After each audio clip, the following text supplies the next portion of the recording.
গতকালকে একটা ভিডিওতে দেখলাম একটা ভাইয়া বিদেশিদেরকে বলতেছে আমি এশিয়ার একটা দেশ থেকে এসেছি, কেউই চিনতেছে না। কেউ বলতেছে পাকিস্তান, কেউ আফগানিস্তান, কেউ আবার শ্রীলঙ্কার কথা বলতেছে।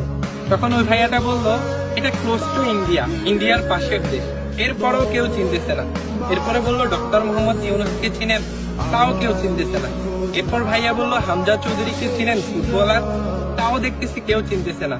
তখন ভাইয়াটা বললো সাকিব আল হাসানকে চিনেন, ক্রিকেটার। এই কথাটা বলার সাথে সাথে বিদেশি ভাই বোনেরা বললো ও আপনি বাংলাদেশ থেকে এসছেন। ভাই বিশ্বাস করেন এই ভিডিওটা দেখার পরে জাস্ট গায়ের পশমগুলো দাঁড়াই গেছে।